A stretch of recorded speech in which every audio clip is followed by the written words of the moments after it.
Welcome to Tampa Home Talk with your host, native Tampa real estate girl, Katrina Madewell, a full-time, passionate, out-of-the-box thinker, love for home ownership kind of realtor with over 21 years of combined mortgage and real estate experience.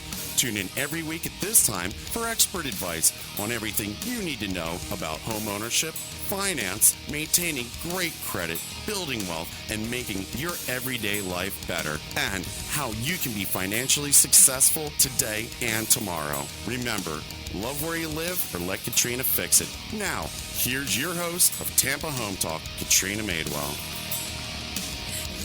Good afternoon. This is your host, Katrina Madewell. You're listening to Tampa Home Talk, and we are on the Real Estate Radio Network. We have a fantastic show, as always, lined up for you this week. The subject and our topic for this week is going to be to build new or not to build new, what you need to know, and especially if you're in a flood zone. We have some amazing guests today that have a wealth of information that are going to share that with you. S&W Kitchens, they started out in 1977, originally in Orlando. Jeremy Parcells, which is the designer, and also Adam Vincent, sales manager with S&W Kitchens. Thanks for joining us, gentlemen. Thanks for having us. Yeah, thank you very much. We also have in studio today Steve Fisher with Classic Builders. He's been in the industry for over 30 years and builds a little bit more of the upscale type homes. And you guys work together a lot on some custom projects and just a ton of information. Welcome, Steve, to the show. Thanks very much. Glad to be here.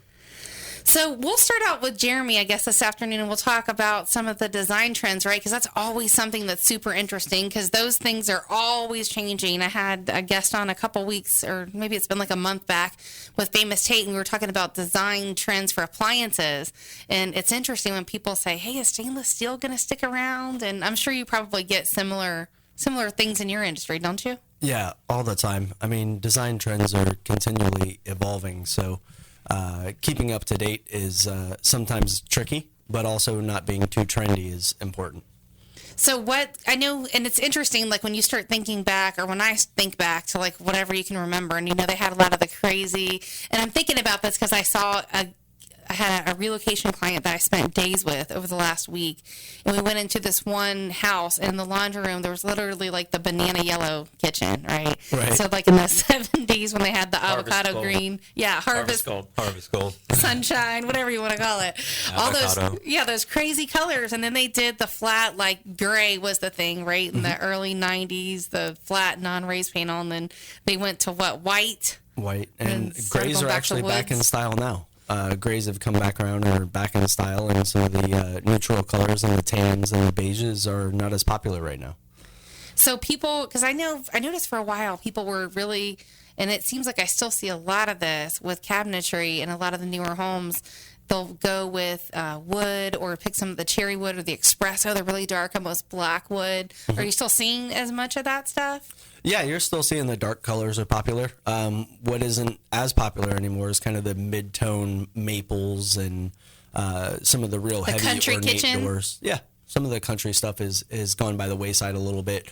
I think overall people are becoming a little more contemporary. Used to be people had very traditional tastes, and it's not necessarily the case anymore. They might like traditional, but with some modern contemporary twists. So you're starting to see some changes there in styles overall with people. Some of that probably depends on the area too, right? Yeah.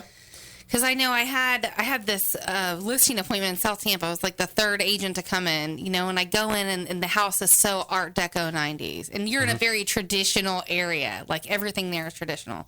Steve, you build stuff there. It's just a very traditional type thing. And so when I walk into a kitchen like that and a house like that, I'm like, you have to put away all the crazy glass sculptures and, tone this thing down a little bit because you're not going to sell this house for $7 anything with that kitchen. Yeah, the funny part with South Tampa though is there is a lot of the traditional stuff down there. There's also a lot of contemporary, so you can still see the Art Deco stuff out there. So I guess you'll have to hide some of those stone sculptures, but the contemporary stuff is out there too. So if people are having the contemporary gray, is that just the regular Formica stuff? Is that? No, when I say gray, I mean gray tones. Okay. Not necessarily flat gray Formica cabinets. Those definitely are not in. So it's still wood. That's what I was asking. I was like, I haven't seen anybody put that in. Just jerking those out all the time. Yeah, yeah, no. The Formica cabinets, those are long gone in residential use. But the color palettes of the grays and some of those cooler colors are much more in. And right you're still seeing wood. Oh yeah, lots of wood, and even maybe some more of the exotic woods that you wouldn't see before. Walnuts making a big comeback because of the big changes in the grains and the coloring. Same thing with some of the eco veneers that you'll start to see out there. Those are becoming more popular. Okay, so what is an eco veneer? Because I have no idea what you're talking about. Your total cabinet jargon right now. I apologize. I have to make you break it down because if I don't understand it, I'm sure somebody listening is like, what the heck is eco veneer? An eco veneer is a general term given to a veneer or a type of species of wood that is easier to make into a veneer than a solid cabinet. So like a bamboo or possibly a sapelli. These are exotic woods that you find throughout the world that they will make into a veneer and put over a normal cabinet door, like an MDF, a fiberboard door, but it gives you an exotic look. So you're actually doing like a bamboo type finish too, or no? Yeah, we do bamboo. We do the sapelli veneer. I just finished at a nice bar in downtown St. Pete, So I'm curious if, like, for example, and I'm sure you can attest to this, Steve, from the building side, and I know I see it, when we see certain different types of floors, right? Like, and a lot of it boils down to lifestyle. We talked about this yesterday, and people always say sometimes if they're going to make changes or if we know already they're going to replace the floors or different things when they move in and they buy it, they'll say, well, what kind of flooring is best? And I think a lot of that boils down to your lifestyle, right? If you have somebody like us with 3 kids and 3 dogs, even though we might want hardwood, it's probably not a good option because it's going to scratch, it's going to mar, it's going to tear up. So the vinyl, while the kids are at home, might be better. It really just boils down to lifestyle, like you said, and it boils down to price point, where they need to be at the end of the day. And, pick something. If you have the kids or the dogs, you pick something resilient that you can clean up easy. And, exactly. You're not too freaked out over because it's getting scratched. It's got a ding on it. Right, exactly. But I noticed that bamboo, when it was on the floors, and I think it's why people have gotten away from it, I should say, is because it seems to wear a lot more than like wood or some of your other traditional type of floors. It's a pretty evenly wearing type wood. It's not overly soft by any means, and it wears quite well. We've done full houses in it, and they've also changed the technology of the bamboo. They use it in more of an engineered. Some of the bamboo that first came out was a little thicker, and if you dropped like a framing square on it, you could dent it. Mm-hmm. But nowadays they're using an engineered variety where it's layered pieces of wood before you get to the bamboo. So it's a lot more resilient and able to withstand scratching in that. Still, I wouldn't put it in a house with 3 kids and 3 dogs. No, not even wood. Yeah, it's like I'm thinking the kids are staying with concrete till they move out. Yeah, stay in the concrete. Pretty much. I think we replaced the floors with carpet the first couple years we were there a few times, and I'm like, I'm done with this. Like, you guys are getting painted concrete until you get older. The wood-looking tiles, though, are amazing nowadays. Everything from the hand-scraped look to full-blown whitewash like it should be out on Steve's beach houses. The wood floor, the tile that looks like wood floor is amazing nowadays. I've seen some of that. It's interesting. It is. And it does come down to price point a little bit, but it's a great option for a resilient floor that you just mop it up and move on. So you guys do not only like custom stuff, but you do a wide variety of stuff, correct? Yeah, we do everything. We carry a ton of different cabinet lines, everything from full custom to, kind of off-the-shelf cabinets where it's nominal sizes. It really depends on the project. We pride ourselves on being able to sell a kitchen to just about anybody, depending on their budget. It depends where we put them and what cabinet line and what their needs are. And I'm sure when I ask this next question, obviously the sky is the limit. Mm-hmm. But where could someone expect to be if they wanted to start out with the most basic kitchen? And I think we even were talking about refacing, right? Even Formica. Did we mention that or touch on that? We didn't, but we do refacing. And that's probably your least expensive option, right? Right. And for an average size house around here, most people, if they reface, are going to do new countertops at the same time. Right. So to put a number on it is difficult without seeing a space, but I would say, probably $15,000 is about right with new countertops and new door styles. Yeah, probably for a 1,200 square foot ranch Entry or something level like that. starting. About Right. 20, typical like galley kitchen or something like that, I would imagine. But if you're going to be replacing your countertops, it's best to usually go ahead and just go with new cabinetry because it makes more financial sense often, simply because it's more labor intensive to reface. There's a lot more dust involved and things like that. And since you're taking the countertops off anyway, it's time to tune up the plumbing because we know that the water is very hard on the fixtures down here. Right. And shut-off valves often don't shut off. So do you find sometimes that the cost even just to replace them is dang near the same or in the range of refacing them? It really depends on what the homeowner's intent is. If it's staying in the same footprint, I would say yes, that as long as they're looking at an affordable cabinet line that we carry. Our upper end stuff is going to, of course, be priced way out above that. But everything we do carry as far as cabinetry is all made in the United States. We do not import, we don't use any of the imported products. And so that threshold of quality is what's kept us in business. That's good. Considering Chinese drywall, right, Steve? Yeah. We'll take the non-imported. Yeah, thankfully it's pretty much American made. done. Yeah. So what about countertops? Because I always love to talk about this. Mm-hmm. And so talk about some of the different kinds and maybe even describe them, right? Because everybody's familiar with granite. Everybody's familiar with Formica. Everybody's familiar with probably even Corian or some variation of that. But there's a lot more options out there outside of just those, right? There are a ton of options in countertops. How many would you say there are? Like if you had to guess, how many different types? What number? Of types of materials or types of manufacturers? The tops. Quartz is very popular, and there's probably at least nine different kinds, brand names that are recognizable. We prefer Cambria, and also the DuPont products, Zodiac and Adam. I know that we're going to get in depth in this topic of conversation, which is why I want to pause you here because we have to take a very quick break for our show partners, and we'll be back in a minute, and then we're going to dive into all of those phenomenal things, and I can't wait to talk about quartz actually. So we'll be back in a minute.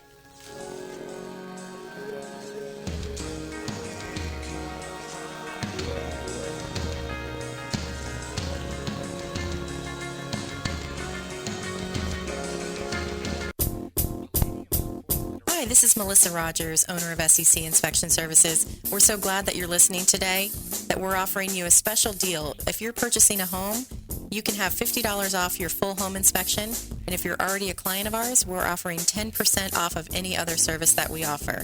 Just give us a call at 727-786-4663 or visit us on the web at secinspection.com. Hi, this is Aaron Davis, owner of Hillsborough Title. Hillsborough Title is a local, family-owned title agency here in Tampa Bay. Our service, strength, and knowledge make us different. We've served Tampa Bay area for over 30 years. From Polk County to the Gulf, Pasco to Manatee, Tampa Bay, we've got you covered. Call us at 813-712-8888 or visit us on the web at thebesttitle.com. That's thebesttitle.com. Hi, this is Aixa Antonio Thomas, Director of Salitas House. Call me for more information about homeownership, credit education, increasing your savings, and overall empowering your family.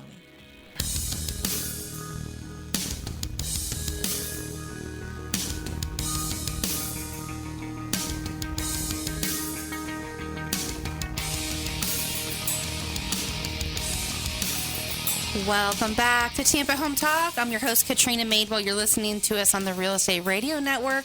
Really happy to have our show today, which is to build new or not to build new, what you need to know, especially if you're in a flood zone. And we're going to get to that topic a little bit later in the show. Our guests today are S&W Kitchens, Jeremy Parcells and Adam Vinson. We also have Steve Fisher with Classic Builders, builder for over 30 years.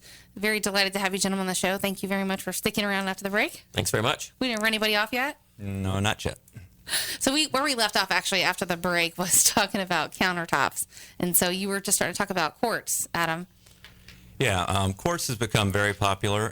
It is basically 93% quartz and then 7% polymer. It's very, very durable. One of the reasons that granite became so popular was because of the different movements and the colors and things. But people didn't understand that it's a natural material. It's porous. It can hold bacteria, and you can't just clean it with anything. It can stain, and that's when That's what I was going to ask you about, like the care. If you could talk about the care in granite, what goes into that? They have sealers now that go up to 15 years in some cases, so it's not as intense as it used to be. But you used to have to seal it 2 times a year, and that meant cleaning it with a special solvent. You can't use harsh abrasive chemicals. You couldn't just spray it down with, say, 409 or something like that, because that will actually stay in there. People assume that since it felt like stone or something like that, that they could just cut on it and that it would leave scratches. It's not that. Yeah, I've seen people have actually like stains on the granite countertops. They must have set something hot on there. Was it not sealed? No, it's the lighter the color, typically the more porous it is. So, things like giallo ornamental and things like that are very, very popular down here, but they're also very porous. So the darker colors are going to be more dense. I had a client way out in Lutz, and they were Italian, and we had just installed the countertops, and sure enough, she calls me and she said, "There's a stain. There's something wrong. There's something wrong with my counter. There's a big circle in it." So I drive all the way out there, and it was obvious that she had taken the lid of marinara that she'd had on the stove and put it on the countertop, and there was a perfectly round marinara stain in the granite. Oh, so there is a process by which you can get it removed, but it's an expensive one. And so was it actually red where the marinara was? Yeah, it was obvious. Yeah. Was it a light granite? It was the giallo ornamental. Wow. Yeah, that's a very popular one. It's kind of a tan light gold with some flecks in it. I don't think people think about that. Like they say, "Oh, it looks great. Yeah, I want to do that." But there's a lot of. We go into homes all the time. We see a ton of deferred maintenance. Right? That's like construction guys' worst nightmare because you guys make it all perfect and people don't maintain it and it doesn't look good. Right.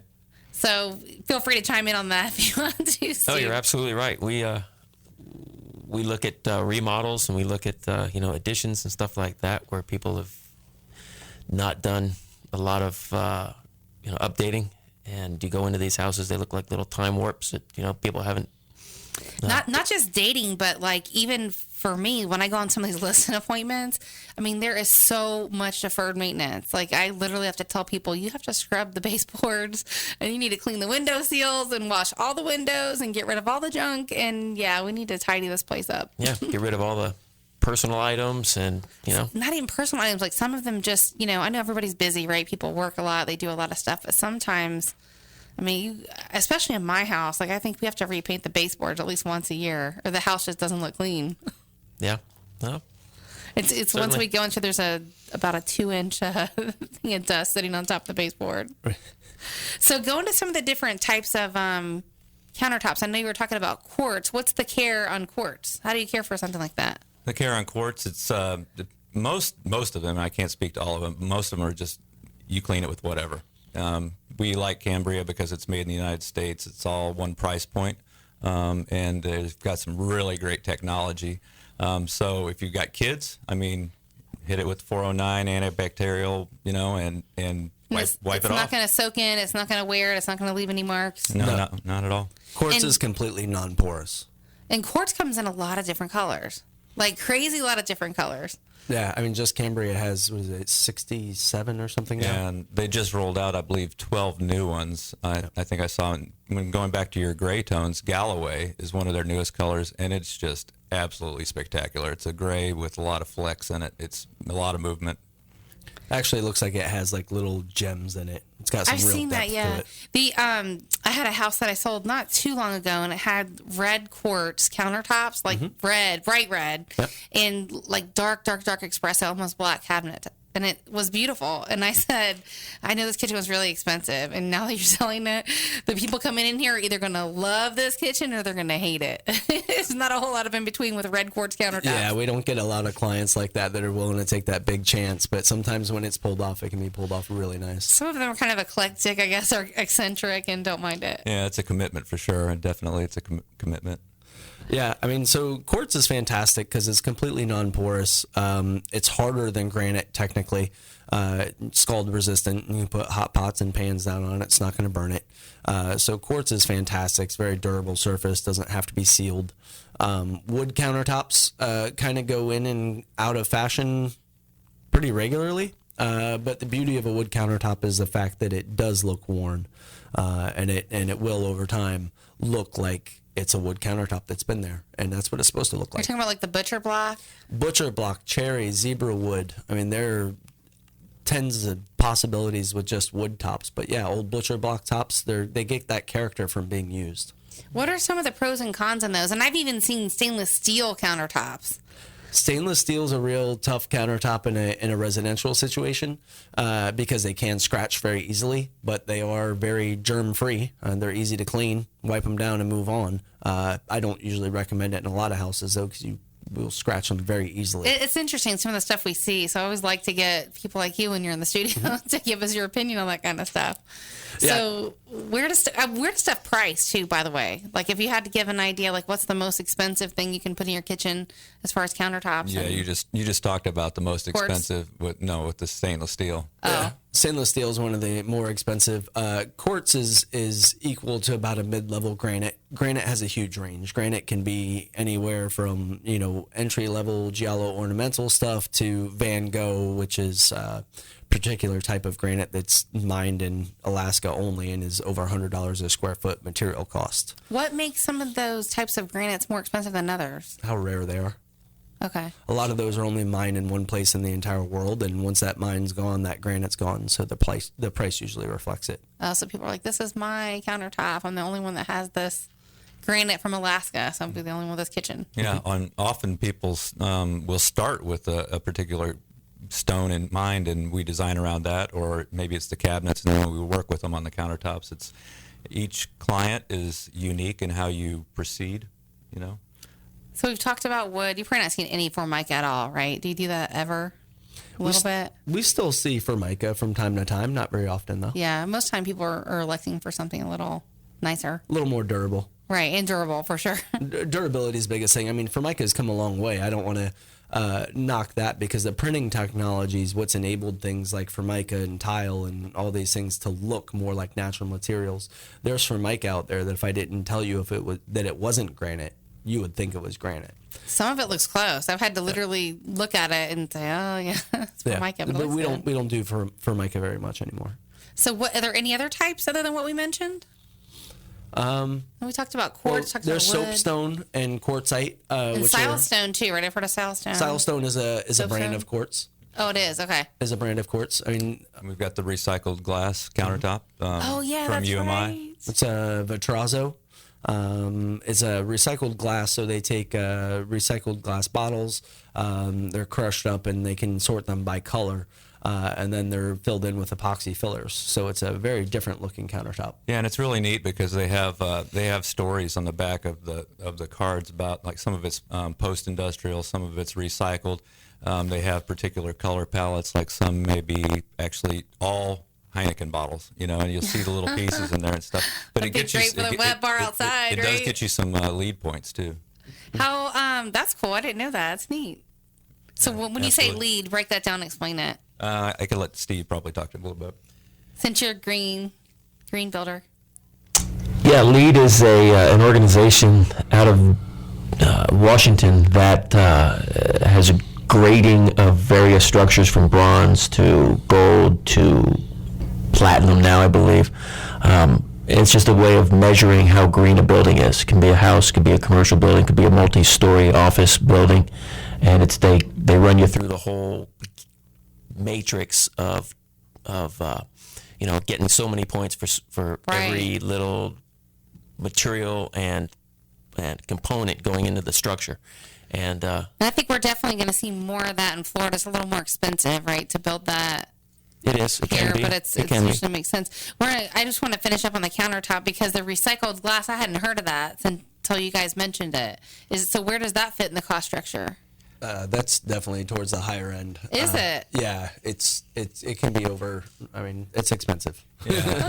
You would think recycled glass would be like on the lower Well, end. it takes a lot of manpower to pick through these things, but So is it speckled, multicolor? Like, describe it to me. It What does can it look be like? multicolored. I mean, there are some that just have the purple tones.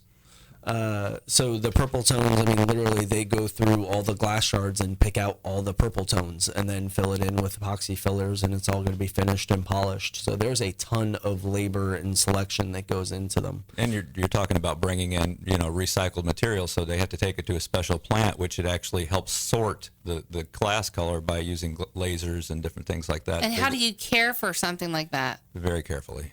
Like, is that worse than granite when it's not sealed? It would be about like granite. Yeah, it's about the same as granite as far as upkeep. What's the process to take care of it? Like, how is it every 6 months, every year? What do you do? I believe that it should be sealed every 6 months. Yeah, I believe so. Is it with what, like an epoxy type coating, or what are you putting over A stone it? cleaner. Yeah, and it's ironic, that when you start talking about recycled things and green and all this, the price point actually jumps between 25 and 50% for whether it's a cabinet, a countertop, anything that you're actually paying a premium to quote live Which is kind of crazy. more responsible lifestyle. So, well, you're listening to Tampa Home Talk, and we're getting the flag here to take a quick break. And we'll be back in just a minute. When we come back, we're going to pick back up with Steve Fisher with Classic Builders and pick up on our green conversation. We'll be back in just a minute.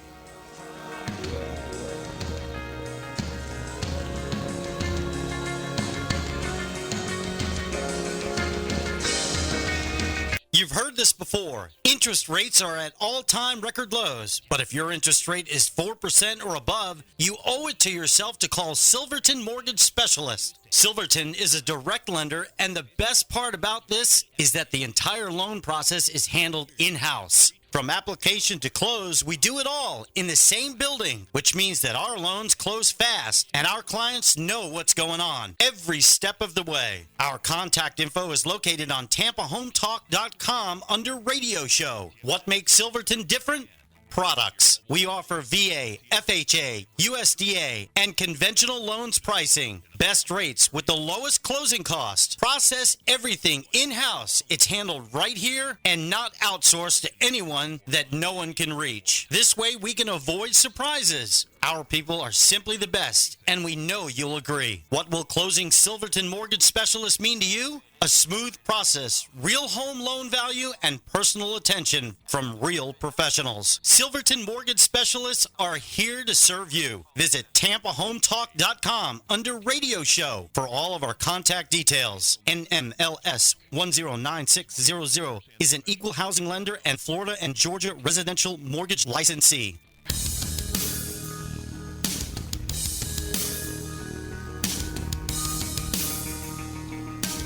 Welcome back. You're listening to Tampa Home Talk on the Real Estate Radio Network.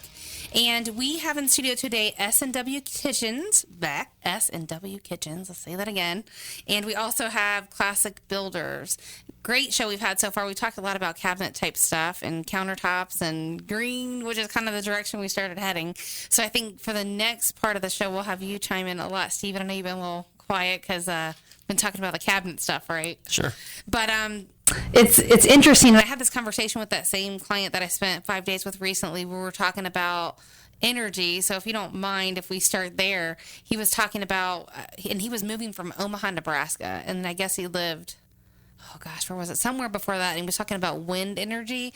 And he was talking about solar energy here, about how, because obviously if you generate enough energy, you can sell it back even to the power companies. So have you had any experience with that kind of stuff? Because I know you're a green builder. Yeah, I'm a green builder. It just really depends on where the client wants to be with price point and their budget. From light green to dark green, there's a myriad of products out there that we can help. So now it's light through. Green, dark green, really? Well, that's kind of how I look at it. I mean, there's low-hanging green fruit that you can capitalize on easy when we're building a new house or designing a new house, and then there's stuff that you can kind of tweak around the edges. Like what kind of stuff, for example? Well, we tell our clients, I ask them to focus on the big three, which is windows and doors, insulation package, and then the efficiency of their heating and cooling equipment. And if they can spend as much as their budget allows on those big three, that's the low-hanging fruit. That gives them a tighter envelope to their building. That gives them a more efficient building. And those are three big, costly components that they're not going to want to upgrade or change out later. And with those things, too, though, they're likely also getting a lot of insurance credits on their homeowner's insurance. Yeah, there may be some insurance credits. There's probably some local energy rebates that we can filter back to the client. And it makes a lot of sense. But there's also products out there that don't make a lot of sense. And we kind of shepherd our clients through the confusingness of the greening of the industry. Have you built anything yet here that is built on totally solar energy, or know anybody that has? Because I know in California, I have a lot of agent friends that are out there. They're really big on the green stuff. Like everything they do is all about green everything. And I think we're just not there yet in Florida. So I was curious if you had any experience with that. Yeah, I don't think we're quite there just yet for the total off the grid, in the middle of Clearwater someplace. It's, we just don't see that. But we do see a lot of, I would say every client has some degree of green that they want to try to achieve. They've maybe watched a lot of DIY TV, probably made them even more confused. So we try to just sort that all out. Yeah, get them grounded, figure out what their end game is and where their budget lies, and see what makes best sense for them, their lifestyle, their budget. Right. I think with everything, if you start with the end in mind, it's a lot easier to build that process along the way. That's exactly what we do. We work backwards. Same thing for us, yeah. Because, you can't, even when we go in to help somebody, if they say, I want to sell my house, well, why am I here? Because you didn't just wake up and say, I want to sell my house. So it's always about more deeper rooted issues than I want to move. Understood. I mean, I guess it could happen, but we don't see it very often. So what would that process be? Do you know? How would that be half the cost of the house if someone wanted to build a house off the grid? Well, we've looked at a number of designs over the years that people have gone to architects, put all their wants, wishes, and desires into a set of drawings that ultimately ended up not getting built because they didn't have any proper price guidance during the design process. But so they build it up, it'll work. But in theory, when it comes down to it and you price it out, they don't do it because of the cost?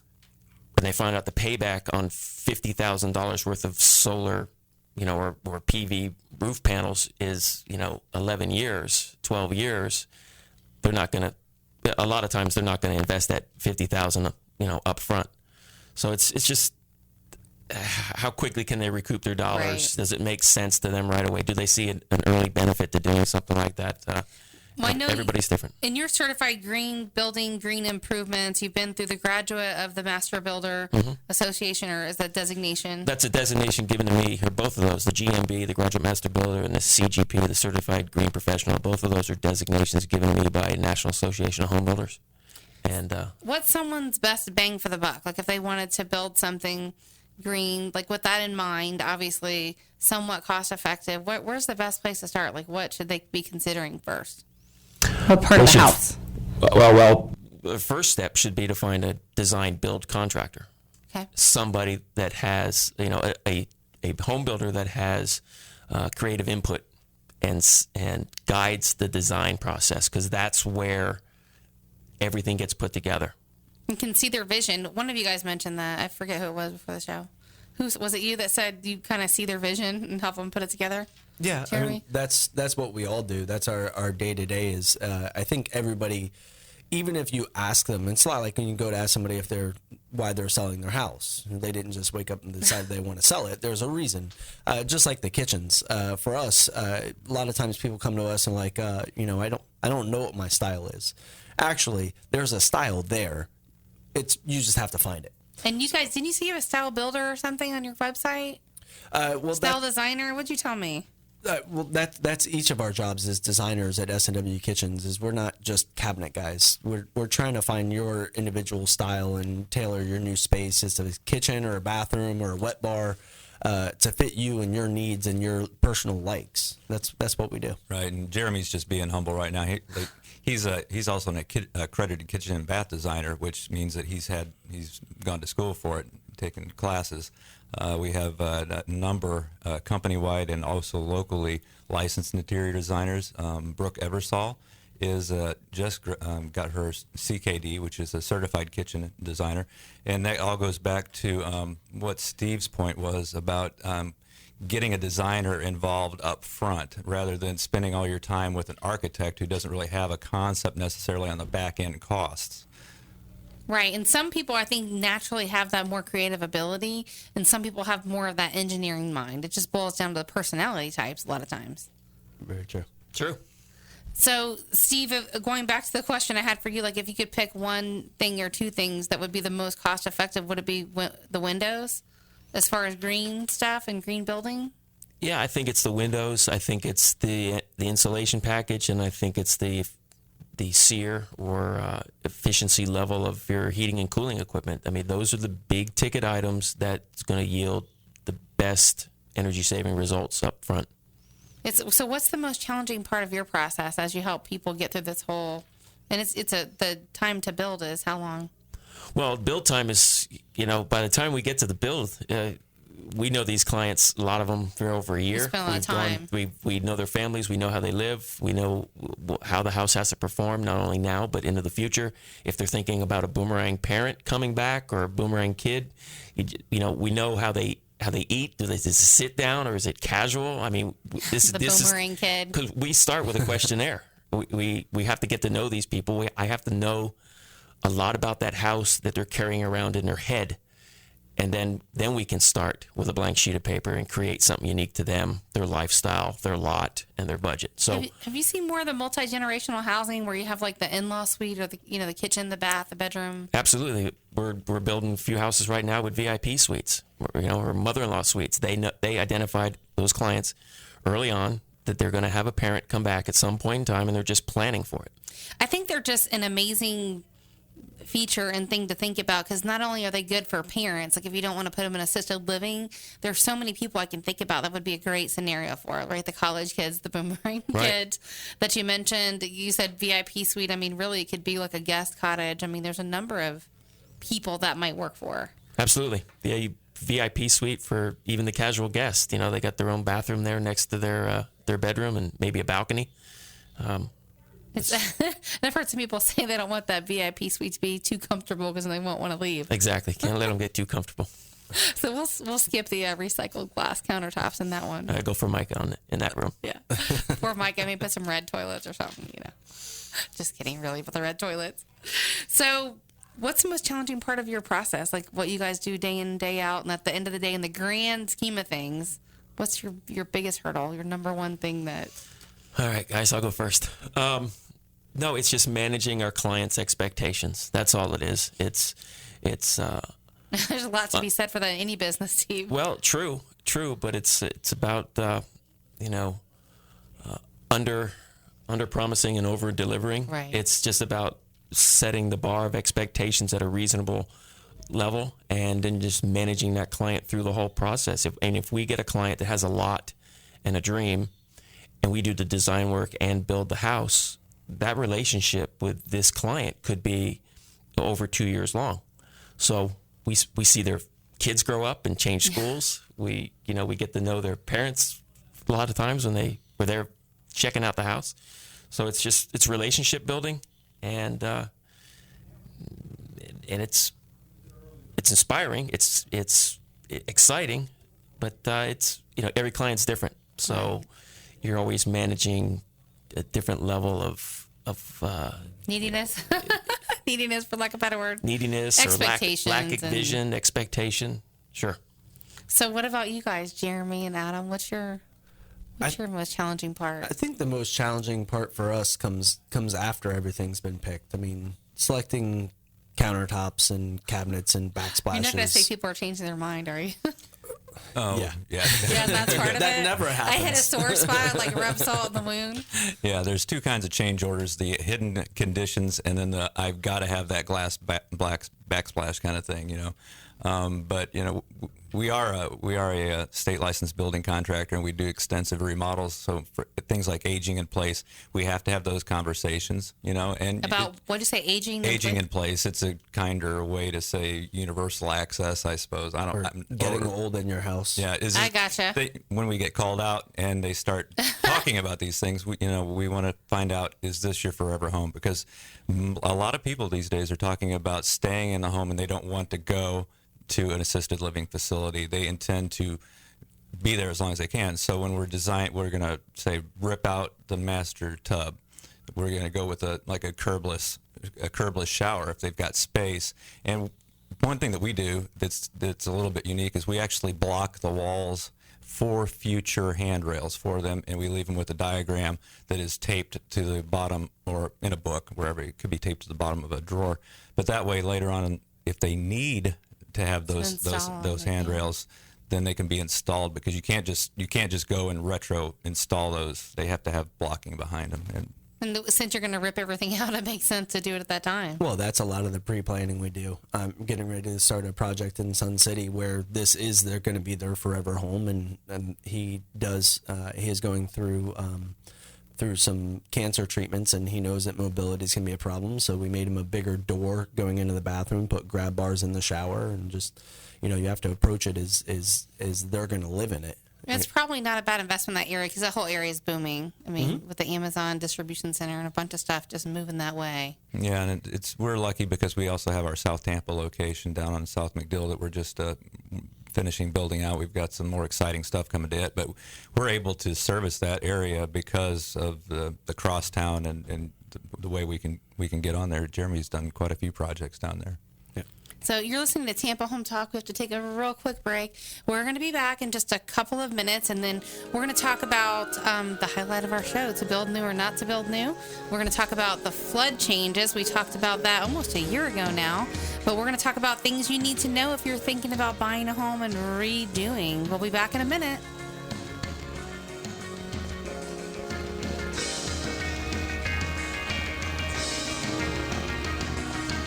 Hi, this is Aaron Davis, owner of Hillsborough Title. Hillsborough Title is a local, family-owned title agency here in Tampa Bay. Our service, strength, and knowledge make us different. We've served Tampa Bay area for over 30 years. From Polk County to the Gulf, Pasco to Manatee, Tampa Bay, we've got you covered. Call us at 813-712-8888 or visit us on the web at thebesttitle.com. That's thebesttitle.com. You're buying a house. Congratulations. So while you're worrying about the paperwork, leave the moving part to us. We're Woody & Sons Moving Company, a Florida licensed and insured mover, and we offer same-day written estimates. Plus, no sneaky mileage, stairs, or additional stop fees. All we ask is that you check out our great ratings on Google and Angie's List, then go to woodyandsons.com to learn more. Whether you need a full-service pack and move or some extra hands, at Woody & Sons Moving Company, we move you. Hi, this is Aixa Antonio Thomas, Director of Salitas House. Call me for more information about homeownership, credit education, increasing your savings, and overall empowering your family.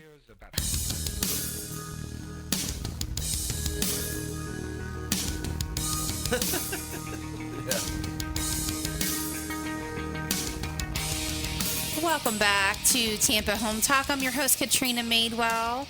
We had a great show for you today. The title of our show was To Build New or Not to Build New, what you need to know, especially if you're in a flood zone, which is still one of the topics at hand here in Florida. If you missed any part of today's show, you're going to want to catch it in its entirety via our podcast. And just search for Tampa Home Talk, iTunes, any podcast player, or just go onto our website, tampahometalk.com. This is where you'll be able to catch up with any of our guests. Today we have S&W Kitchens, Jeremy Parcells and Adam Vinson. We also have Steve Fisher with Classic Builders. And if you want to connect with one of these guys off the show, you can call us on our off-air number, 813-377-2775, or just go to tampahometalk.com. Again, you can call or text 813-377-2775. And we'll, of course, have your show cards up there so that people can get in touch with you. Excellent. Great. Thank you. I know we talked about before the show. Who was that? Was that in-depth conversation with you, Adam, or you, Steve? We were talking about the theme and the change. It was you, wasn't it, Steve? I think we did. I think we did. Okay. So we were just touching on this, and this is why I love doing the planning meetings, because sometimes we end up talking about something that's a whole different direction than maybe where we thought we're going to go, but it's actually better.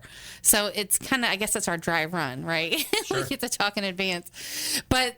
And you've experienced this, so please share some recent stories that you've had and why flood zones matter, especially if people are thinking about rehabbing, because this is an important point that a lot of people kind of forget. It's gotten quiet, I guess, is a better word for it, the whole flood thing.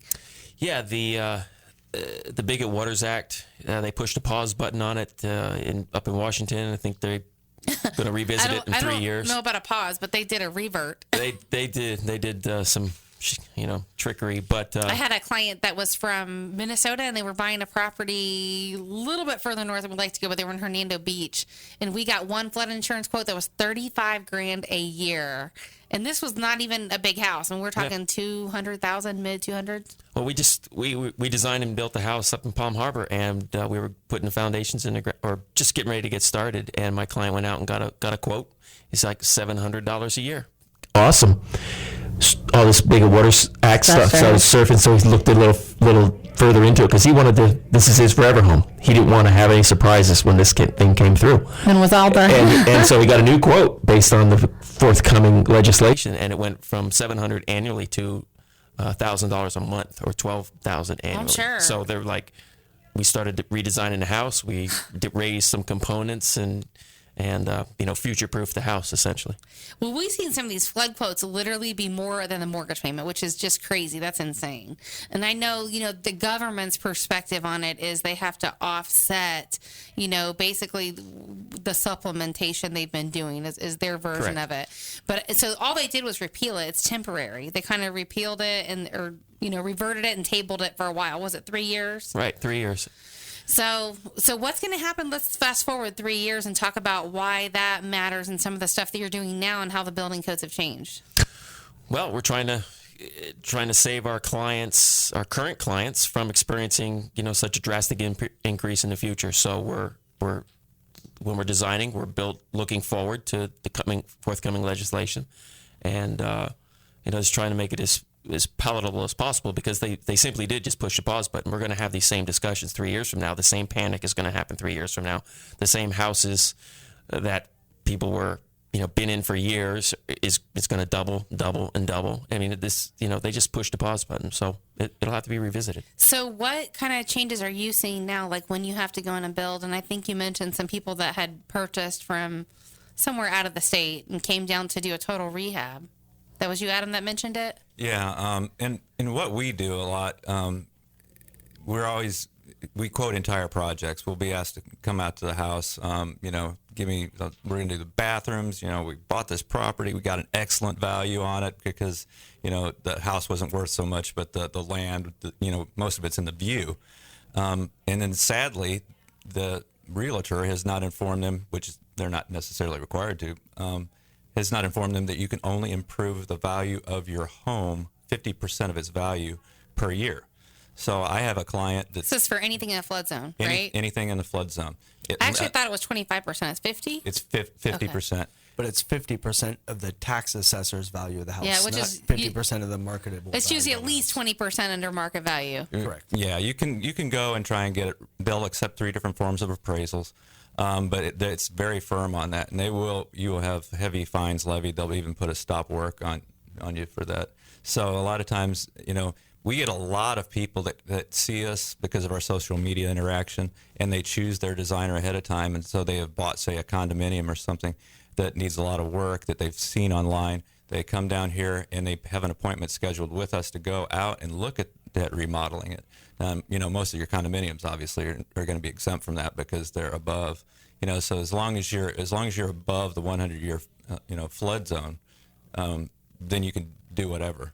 And that varies on municipality and where you are. So doing due diligence, if you were to have somebody contact you to want to come down, and with the intent of buying a really good value property and then rehabbing it, there's some due diligence. So, Steve, what are the changes you're seeing with the building code? Like, are you building stuff up like on stilts? Are you pouring the foundations thicker? Like, what are some of those changes? It's not necessarily different foundations, but it is an elevation change. Things are higher, and it depends on what zone you are and what municipality. And the FEMA maps do change. Every 6 or 8 years they remap the county. So you just have to be on top of that. But it's more than anything, it's a height restriction. Because it's it's base flood elevation. Base People flood forget elevation. That it's how high or low you are to sea level. And we're also going. FEMA is changing the rules. I mean, usually in the past, the standard methodology was if you're in a floodplain, your lower floor, which is used as parking predominantly, has what we call blowdown walls that let the walls blow down to let the floodwaters come in and then recede. And those then have to be replaced and whatever, but your structure still stays intact. The new regulation under Bigot Waters, they look at those blowaway walls as obstructions. So they don't want those obstructions. So you have to go to something other than a solid wall system. You have to go to like a louvered system that still gives you the privacy, but lets the water in. So there's design changes you have to look at. If you had to explain what that looks like, what is it's that? Like a louvered door. It's like a bifold door, or an exterior, plantation shutter or something like that. A louvered look that your neighbor can't look into your garage or your downstairs. But so, for example, like just since we were on topic with your client that ended up making some design changes to their home because of these flood changes, what kind of things what did they have set up and what did they change to? We raised the house 2 feet. We could not raise the ground floor or the parking level because you can't, in a V zone, you can't add fill. So the garage floor, if you will, had to stay at the same level. But we raised the structure above that 3/4 of block or 24 inches. So we raised the lowest structural member by 24 inches, and that got us into or above the minimum restrictions in that lot in that area. So you didn't bring in any filter, but did you bring it up with blocks? So it's not on stilts still? It's essentially first or ground floor is parking. The walls are masonry. The structure is masonry, but the first living floor above it had to be raised. So the ceiling height of the ground floor or garage increased by 2 feet. Gotcha. Could not raise the slab, but we raised the other, floors. So all your like you say, your garage space and stuff is downstairs. So at this point, it's not considered living space, so it doesn't count. Right. It's not built out. It's all under. It's essentially garage space, under that base flood unconditioned. elevation. Right. So. Do you actually get that surveyed and the flood cert pulled on at first? Like, how do you do that from a building standpoint? Well, you have to have the property surveyed. You have to see what elevation you're at and use that when you're designing. And then at different times throughout the building process, we have to survey it and we have to prove that we're absolutely make sure for the government authorities and our own well-being that we got everything at the right height. So great information today, guys. Thank you so much for joining me, all three of you.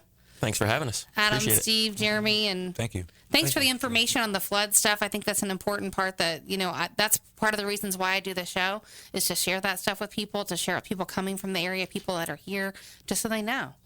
And so I appreciate that. Yeah, absolutely. Thank you. So you're listening to Tampa Home Talk. If you want to connect with me or my guest, we'll be happy to do that. Just go to tampahometalk.com. All of our contact information is on there.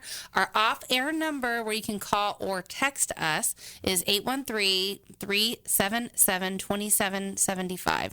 Again, off-air number 813-377-2775. You can find us at Tampa Home Talk on Facebook and Twitter and across the web. Just search for Tampa Home Talk.